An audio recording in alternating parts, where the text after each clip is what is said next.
How did Europe recover from World War II? How did the German miracle happen? And how did things fall apart over the last 25 years? Well, that's what we'll talk about in today's history video. And it's important because we have to understand what it was about Europe that led it to this period of stagnation. After World War II, Europe was totally devastated, particularly Germany.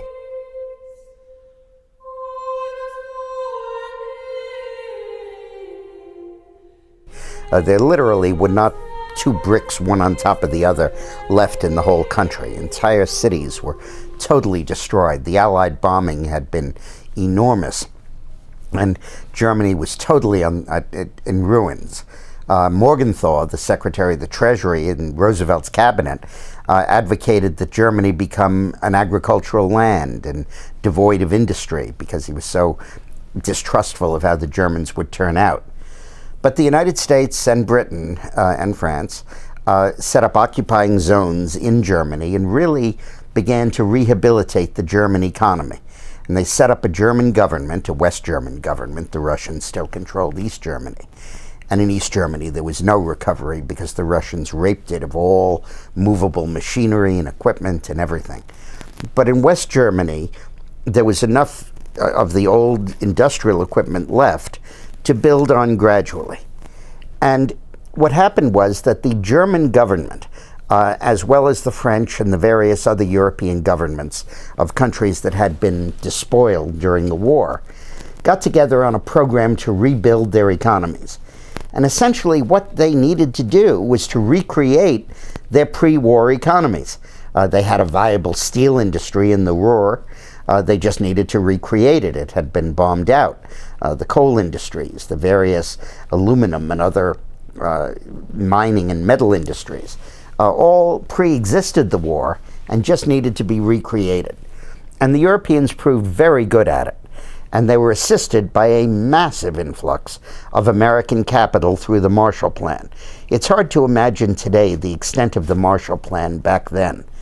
But if we had a Marshall Plan today, where we gave as much in foreign aid as we did back then, relative to our economy, we would be spending almost a quarter of our federal budget, over almost $1 trillion on the Marshall Plan. That's how generous the United States was. And this money was largely just given to the Europeans to spend as they wanted. And what they did was they recreated their industrial structure, all on a corporatist model, where big labor and big business, a few firms, big banks, and big government would all get together and would recreate their industrial economy. And given the freedom from government constraint and brakes on taxation and U.S. capital, they soared. They just took off like crazy. And Germany, by the mid-50s, was back pumping as one of the leading economies of the world. And so is France and other countries in Western Europe, less so Britain. But it was truly incredible to see. And this corporatist model of a planned economy worked perfectly, and it really vindicated the case for European socialism. But the reason they were doing so well was they were simply recreating what had previously existed. Then when they came up to the 70s and the 80s, when all of a sudden you didn't recreate the old economy, you had a new information-based, computer-based, and then internet-based economy, the European socialist model couldn't handle it because they were all based on concentration in 3 or 4 or 5 large companies. De Gaulle had a policy that France would have one car company, one steel company, one bank to compete with the world. And that was fine as long as you were reinventing the old wheel.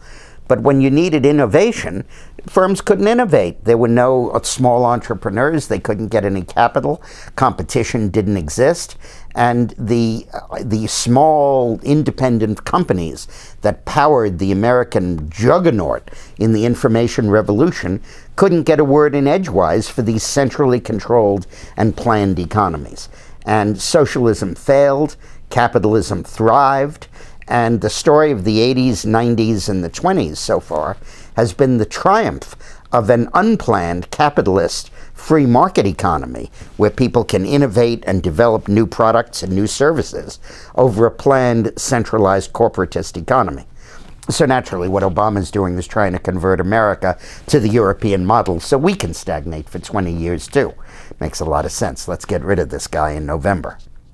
I also want to urge you to get a copy of our book, Screwed, which really talks about this increasing effort by the Europeans, by the European socialists, to make America a socialist country, and talks about how they're trying to bring us in to a global and European governance structure precisely to replicate the same mistakes they made on their continent for the last 30 years.